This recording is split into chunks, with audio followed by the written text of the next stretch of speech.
From the iconic Corky and Lenny's Restaurant and Delicatessen in Woodmere, Ohio, we are the fabulous Boomer Boys. Good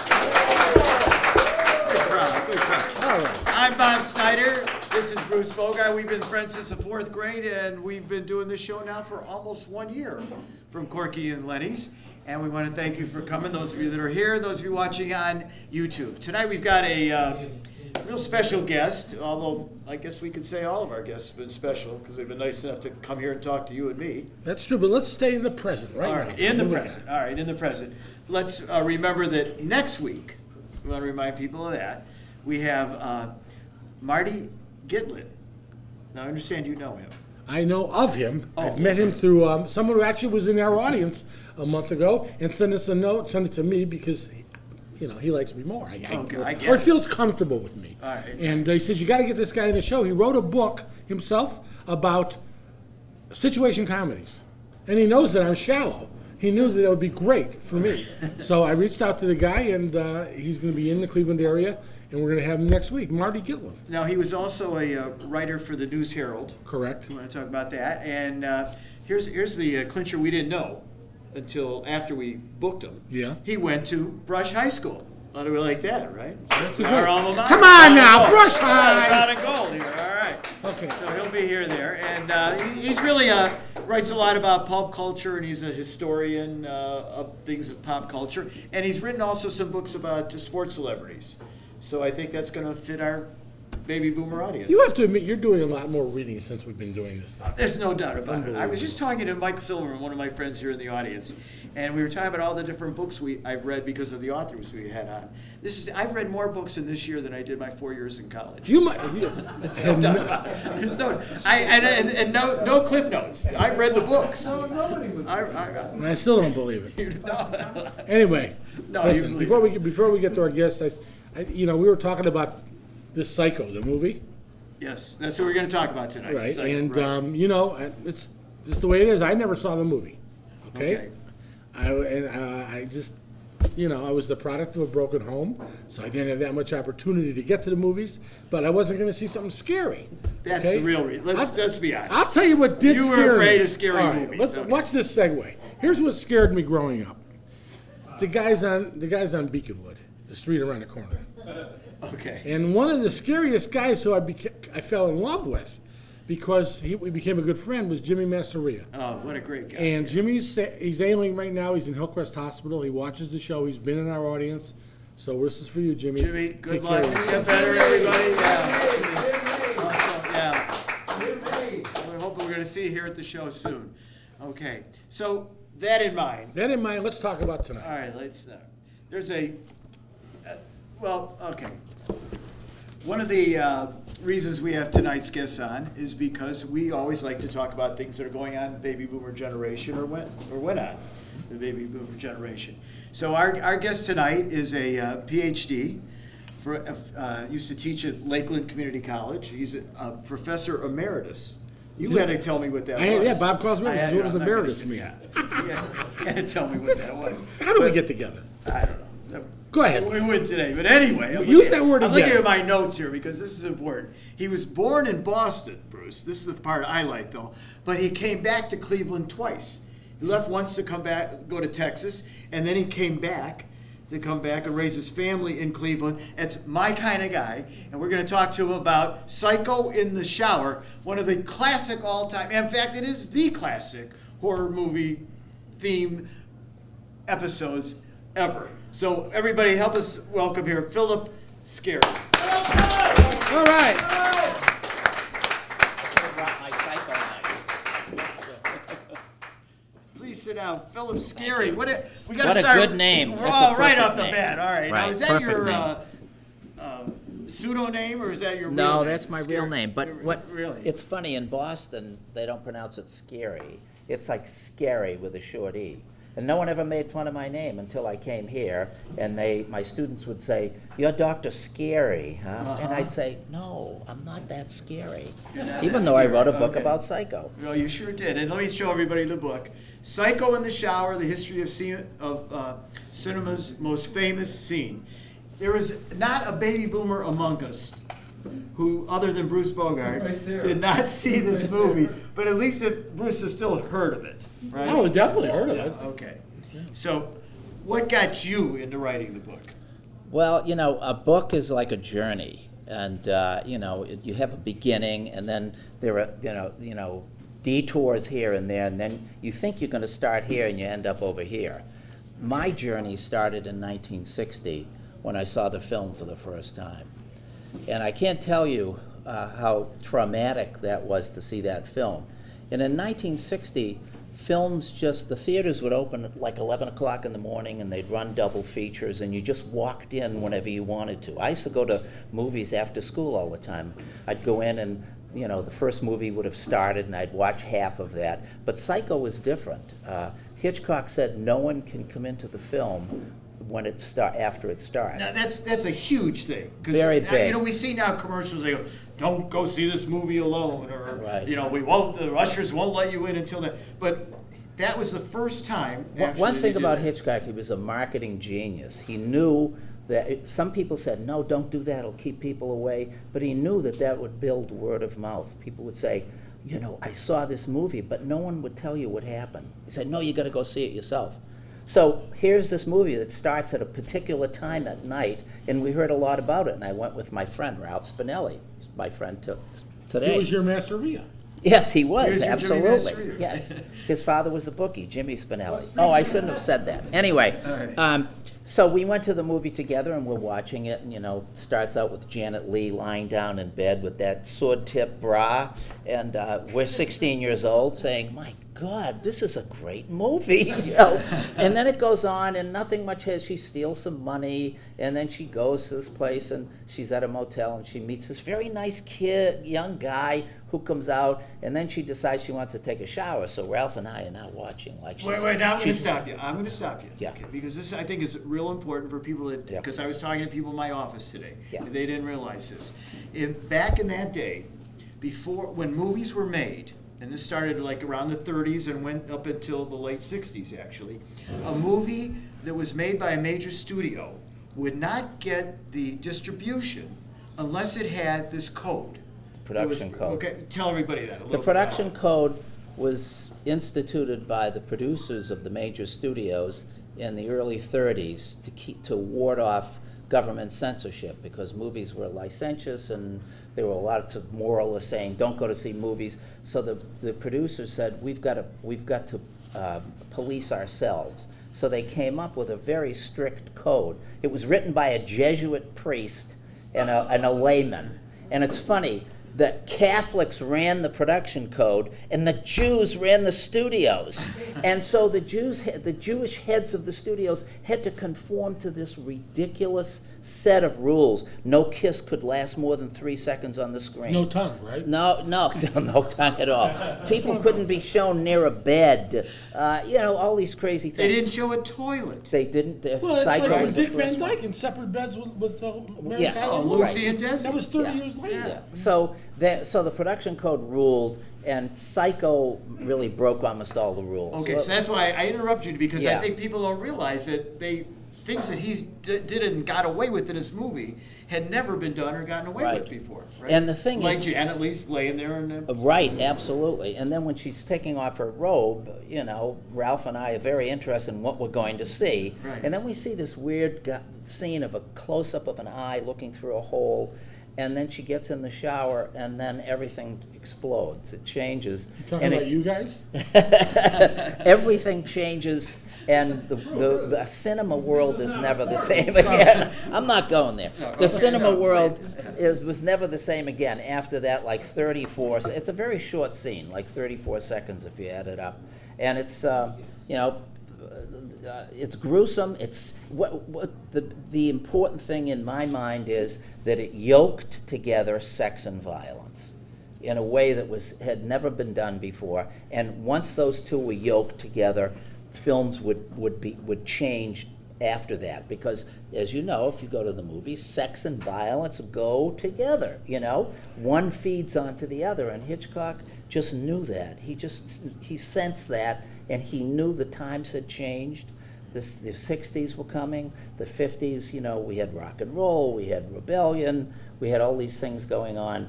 And he knew that there was a new audience for this stuff. Okay, so everybody wants to know and think now if they've seen it or haven't seen it. Nudity. Yeah. Was there nudity in the movie? Yeah, well, Hitchcock hired a nude model, Marley Renfro, and she walked around the set with no clothes on. But never when Janet Leigh was around. No, and Janet Leigh, I interviewed Janet Leigh at her home. She was very nice to me. We had a nice long interview. We got a picture here. She swore. Despite what Bruce says, there are pictures in this book. She swore she wouldn't let me take a picture of her because she didn't have her makeup on. She said, no pictures, so she gave me that. How old was she at that time? She was in her 70s. Well, when you interviewed her, she was not here in this movie. No. She was hot. Yeah, she was very beautiful even at that time. And she said to me, I asked her about the film, and she said that all the shots of the woman in the shower scene were of her. And that's just not true. I didn't want to argue with her because I knew that wasn't true. I knew that Hitchcock hired Marley Renfro. And he said, she was there, but they just used her for rehearsal.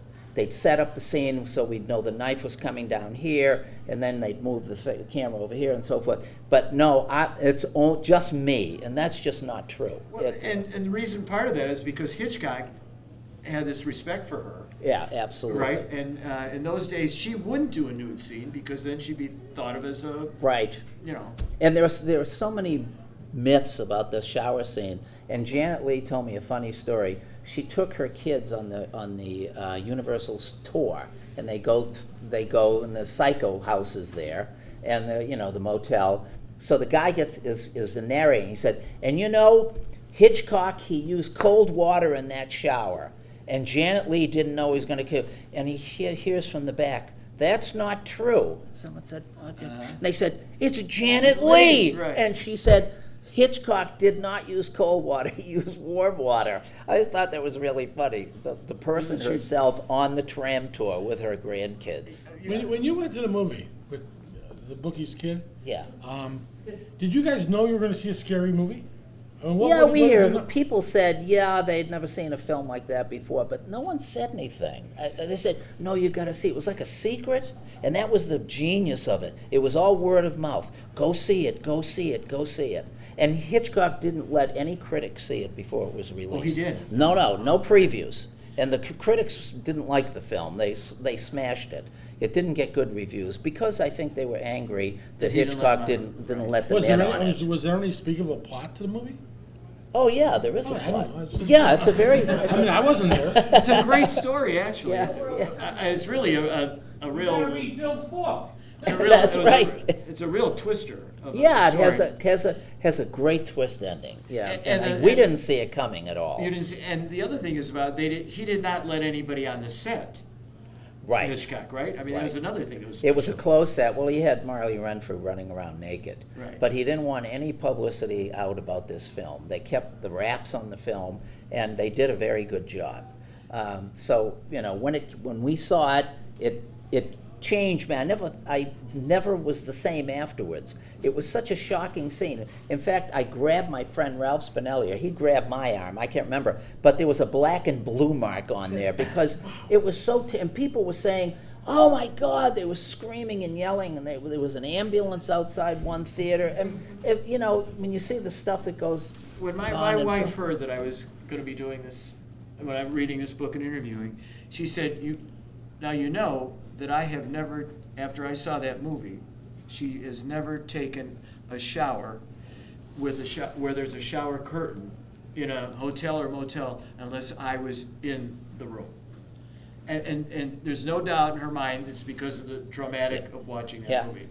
Janet Leigh said she never took a shower again after that. She always took baths because she was in that shower scene for maybe 6 or 7 days.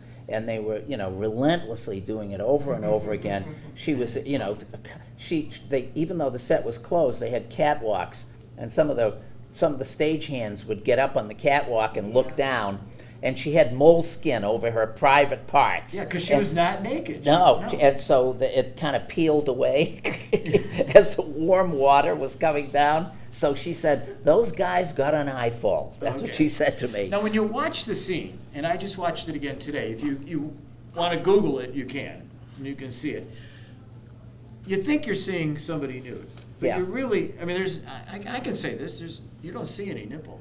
Well, Or do you do. If you look, the shower curtain is translucent. And when Janet Leigh gets into the shower, and it's then Marley Renfro, Right. you can see an out of focus nipple, and they I Hitchcock wear got my a- glasses next time. I know what Bob will be doing 10 minutes after we're done. Phillip, you do get into detail. I do get into. Well, I looked at that scene. I don't know, maybe 100 times more to count the shots, and I saw things in it that people back then couldn't see because you couldn't do frame by frame stuff with film. You'd burn a hole. So through now it, it's enhanced. Yeah, it's enhanced. Yeah, you have. Well, there's so many technical advances that they didn't have back then. No, When they, no. So you, And the funny thing is that Hitchcock used his TV cameraman, Jack Russell, to shoot that film. Robert Burke shot all the great films from 1951 to 1964. That's Vertigo, North by Northwest, Marnie, Strangers on a Train. But he used Jack Russell because Jack Russell could work fast and furious. Because the television show Because the for like an television hour, show, they did yeah. They took 3 days to shoot an Alfred Hitchcock Presents, and that series started in 1955. So Jack Russell could move fast because Hitchcock was paying for this film himself. He financed it himself because That's a nice Paramount book, right. didn't want to have anything to do with this crazy book that it was based on, Robert Bloch's Psycho. They said, we want another North by Northwest. We want a big, splashy Technicolor film with a lot of stars. And he said, no, I'm going to make a black and white film with no real stars, because Janet Leigh wasn't a big star, and it's going to be dreary and violent and sexy. And they said, we don't want to finance Wait, this. talking about black and white, here's the other rumor, let's dispel or not, that the blood that was gushing out was actually chocolate syrup? Yeah, it was, because it looked more like blood. It photographed it. Yes, and I think That is that's true. that's true. One of the things that I think, not myths, but stories, is the sound of the knife going into the flesh, and it's sound sound. And supposedly they chopped up melons, but the guy who did the sound, Danny Green, and I talked. I had an interview with him. It's in the book. Not Danny Green, the guy that got... Not that Danny. Oh, Green. not that. Somebody wrote a book about him on here. Right, exactly. To Kill the Irishman. Right. Thank you. But anyway, and Hitchcock kept listening. He said, "No, it's not right. It's not right." And Danny Green, it was his first sound film. He said, "Oh, what am I going to do?" So he goes out to the store and he buys a roast beef, and brings it in, stabs it with the knife, and played it for Hitchcock. Hitchcock said, "Just perfect." And then after they... He was a freaky guy to look at anyway. Yeah. After they got done stabbing it and used it up, Danny said he took it home and his wife cooked it for dinner. I thought that's a great story. I don't know if it's true, but Okay, it's so a they great story. used the chocolate, and Yeah. there was not Janet Leigh nude. Right. Okay. Yeah. And, okay, I have another thing before. Okay. I don't want to forget that I couldn't believe what I read in your book. Up until this movie, because of the code, which we talked about, there was never a movie that you saw a toilet flushing. Now, if you've seen Psycho, Janet Leigh takes some papers and tries to get rid of some evidence. Right. Because she's afraid, she doesn't want to get caught about the stolen money or whatever, and flushes it down the toilet. And that they had to go and who's the head of the screenplay writer? I can't think of his name now. Oh, Joe Stefano. Joe Stefano. Yeah. And they had to go in front of this board and convince them, right? Yeah. Tell us about it. You could Yeah, tell them. convince them that this scene was crucial to the film. So what Hitchcock said to Joe was bargain with them. Say, we'll give you this. We'll take out these scenes where you see a lot of flesh in the shower scene, in the killing in the shower scene. We'll give you that if you let us keep the toilet in. So again, the code had weakened enough And the guy who ran the code, Joseph Breen, died in 1954, and he was really the enforcer. You know, Okay. no script could get by him. He had to okay everything. When he wasn't on the scene, you could get away with a lot more. So Hitchcock really felt like he got away with All a right, lot. now here's one of the pictures. I don't know if Tyler, if you can get this, you or Liz can get this on camera here, but this was one of the news shots that didn't make it. Didn't make Didn't it, make right. it in the movie, and it's what was the girl's name again? The body. double? Marley Renfro. This is Marley's butt. That's a rare photo, and I'll tell you how I got it. I was going to try to get her to autograph it if she was ever around. Is she still alive? You know, I think she is. There's a book about a Great murder. butt. Oh, great butt. There's a book about a murder in Marley Renfro. Somebody tried to kill her. It's called The Girl in Hitchcock's Shower. That's a fascinating book, and it's Okay. based on an actual murder. Let me interrupt just to say, Yes. at 9 o'clock tonight, Bob will be friending her on Facebook. Marley Renfro. Well, what happened is that the Terry Williams was George Tomasini's assistant on the film, his assistant editor. And, you know, so he had a guy working for him, and they would hang the clips, you know, it was an old-fashioned, they had a moviola, they'd hang the clips from the shots of these various scenes. And this guy, the next day, threw away all the outtakes from the shower scene.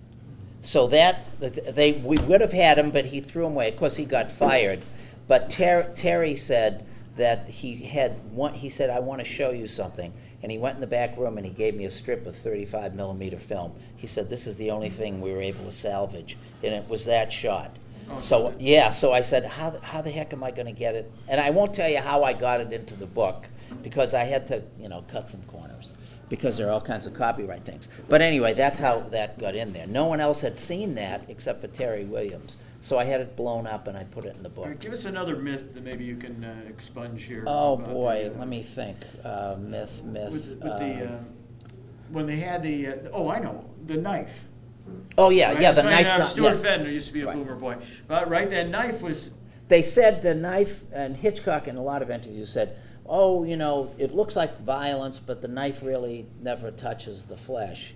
Well, that's not true, and you can see it if you run the film slowly or do a shot by shot, because the tip of the knife actually goes in right above the belly button just for a minute, and there's a little trickle of blood. It's pretty grotesque, but you register it, you know, not consciously, Bruce, sort of you all right? subconsciously. You You all okay, right? Yeah, Bruce? right.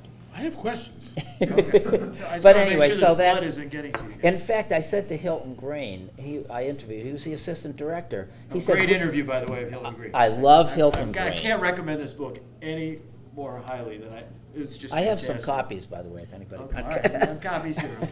But Hilton Green said, we never did that shot. I don't know where it came from. I said, Hilton, it's in the film. He said, no, we never did it. That was put in later. Honestly, he said that.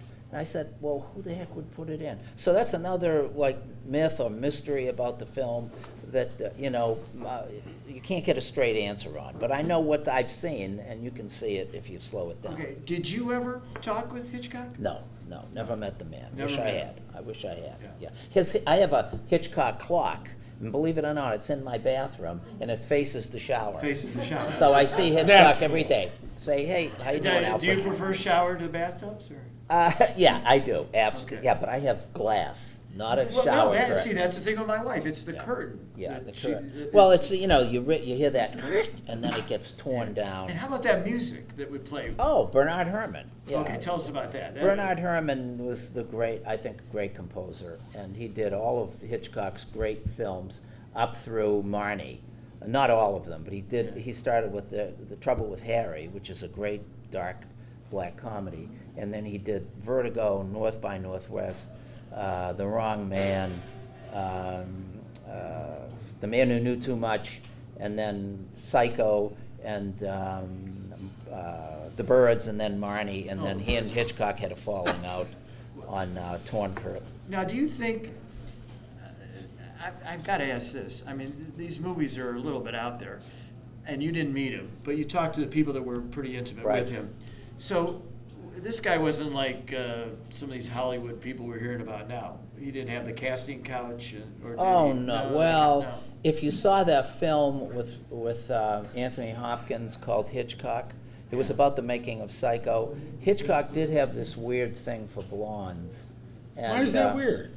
Well, it's not, no, that's true. It's not weird. Come on. But in his case, he never did it. It was all up in his head, the fantasies. But Tippi Hedren tipped him over into, she claims he actually groped her and mentally, psychologically assaulted her. But you didn't. But you never heard that from the people you talked to, or did you? No, they always called him Mr. Hitchcock, and even Janet Leigh said Mr. Hitchcock was always very nice to me.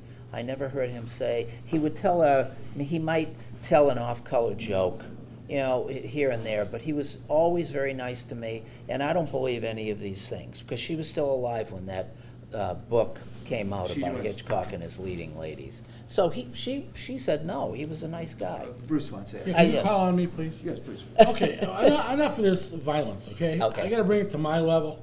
Okay. First, I want to ask you, is that one of your 5 favorite movies of all time? Yeah. Okay. Yeah. Okay. It is. Have you watched that movie many times, other than to study it for the book? You mean just entertainment? Yeah. Yeah, I guess I have. Okay. Yeah. Then I can accept that, because for me, I can't imagine watching you know how it ends. Yeah. Right. I mean, I can relate. I mean, for example, I will watch Field of Dreams many times. Yeah. I will watch, But you know how that ends. that's right, that's what I'm saying. I will watch Ocean's 11, both the first one and also the second Ocean's 11. And I know how they end, but I only watch the last 15 minutes of it every time because I love the ending. Yeah. Okay? So I'm wondering if you watch the whole movie or just go back and watch that scene. No, I like to watch the whole. My favorite movie of all, I think the greatest film Hitchcock ever made was Vertigo. And if you know the Sight and Sound is a British periodical that does a review of international critics every 10 years, and they say what is the 10 greatest films ever made. And the first one came out, I think, in 1951, and it had a lot of foreign films on it. And then 52, and then 1962, Citizen Kane was listed as #1, and it was on the list for almost 50 years. And then 2012, Citizen Kane got knocked out by Vertigo. And it took a long time for the critics to take Hitchcock seriously as a great film artist. And the people who helped that happen were the French critics, who understood Well, the they love greatness Jerry of- Lewis, too. They love Jerry Lewis. Yeah, they So call they him know. Le Roi. My French is terrible. Le Roi Crazy. Did you The ever King walk of out of a Crazy. movie? Did I ever? Yeah, maybe once or Do you remember twice. what it was?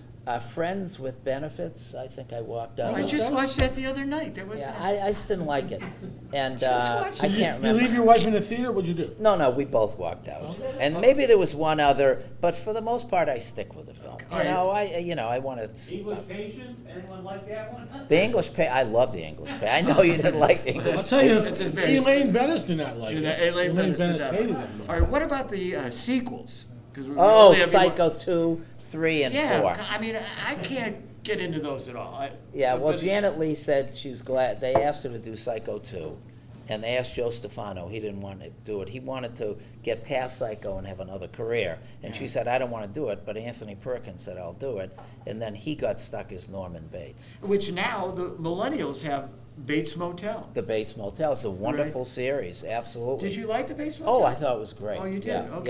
yeah. Vera Farmiga You see and the young guy who plays the doctor on the new show. He's actually a British kid. He plays Norman Bates, and it's a prequel, Norman. But they update it a little. Actually, it's a very, very fine series. And some of the other actors in the movie, like who was it, Simon Oakland? Yes, Was he one of right, them? as the shrink. Yes. Yeah. Right. Yeah. And he was like one of those character actors. I don't know if you don't remember who he is, look him up. You'll recognize him from a lot of movies. Yeah. Besides Tony Perkins, I think were they able to go on? Because I mean, as far as mentally, after being in a movie Oh, like yeah, this. yeah, I think so, yeah. But Tony Perkins, he ended up directing Psycho 3, which is one of the creepiest movies you'll ever see. It was creepy, yeah. Oh, gee. There's a scene with a woman who commits suicide in a tub. It's filled with blood, and she's holding a crucifix, and a nun jumps from a tower like Vertigo. It is as weird and disturbing a movie. A woman gets knifed as she's sitting on a toilet, like a redo of the shower scene, but I'm going to make it even more graphic. She cuts, her throat is She cut, doing and the number blood one or number spurts. two? I don't know. I didn't ask. You like that one, Phil. Psycho 4 is interesting. Joe Stefano. Wait, there was a directed it. Styco 4? Yeah, Joe Stefano directed it, and it's Norman is now married. He's married and he's sane. Wait, he got out of supposedly. prison? He and gets he's out of prison. He's out of the mental institution. He's married. He's sane, but he starts getting phone calls from his mother, and so he calls into this talk show. Wait a minute, Stuart, did you make those calls?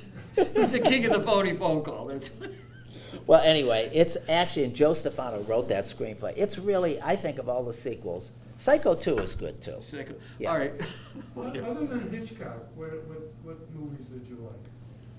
Well, I love film. I taught a course on film noir. I love, all the film noir, Double Indemnity, all those wonderful dark black and white films. I love those. I love screwball comedy. I love Preston Sturges. Nothing like The Shining or anything? I like I like The Shining. Yeah, I think that's a brilliant film, and I think Kubrick is a brilliant director. He's not one of my favorite because I think he's cold and detached and aloof. But I think technically he's wonderful. How about Sam Peckinpah? Oh, I love Bruce, Sam Peckinpah. Bruce, can you pass me that book? I just want to show that one. Bring me the head of that one, Alfredo. yeah. Yeah, Let's see that. That one right there. Yeah. I taught a course on the Western at John There's just Carroll. another book. This is not. He did not only write books about Alfred Hitchcock and Psycho. That's me. I was that's a picture of me painted. I was under the Christmas tree with my guns. I've got one of those Yes. at home also. So then the artist painted it, No, and the we did Christmas that tree. cover. He put Yeah. me in a Western So setting. was Sam Peckinpah one of these guys? Yeah, Peck and Pie. I write about Peck and Pie. Bring Me the Head of Alfredo Garcia. Those are great movies. I think he was a wonderful. Well, we're going to have you back. I'd love sometime to come talking about back. some of the- What Yeah. do you think, audience? This is a classic baby boomer moment for us. I'm like, Bruce and I, we talk with a lot of the different baby boomer stars in the Northeast Ohio area.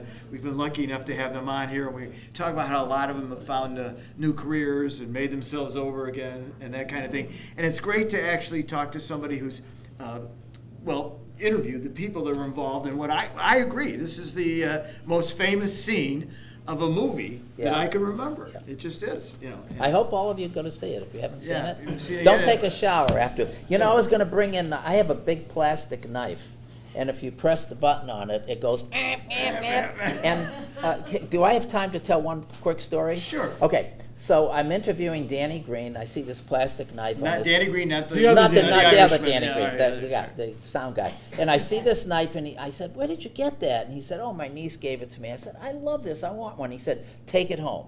So I put it in my suitcase, and I take it home, and I'm at the airport, and I put the suitcase down, Oh, wow. and the button presses, and it goes.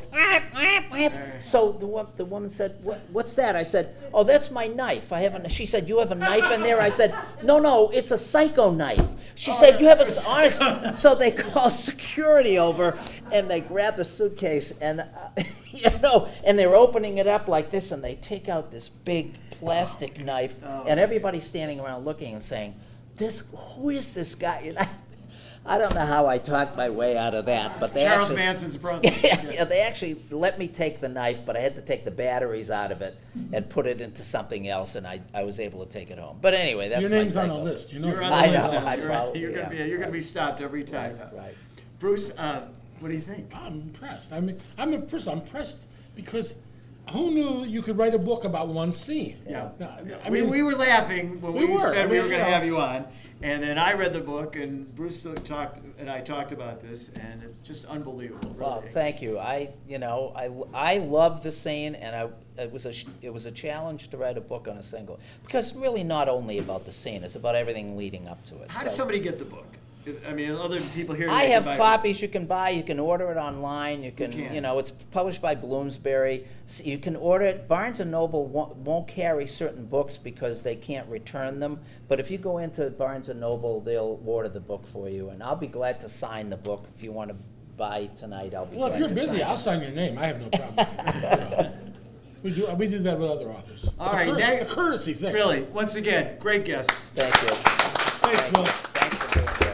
Thanks for having me. Next week, Marty Gitlin. Marty Gitlin, another baby boomer from Brush High, who's going to talk about some sports books. And there's one book I forgot to tell you, Bruce, that he wrote. It was he wrote about the best 100 sitcoms. I think it's. Yeah, I mentioned that. Did you mention that? Okay, good. So we're gonna. So I think he's going to He be. never listens to me. Well, no. Proof. Finally. Sometimes- Don't cut this out. Don't cut that. Okay.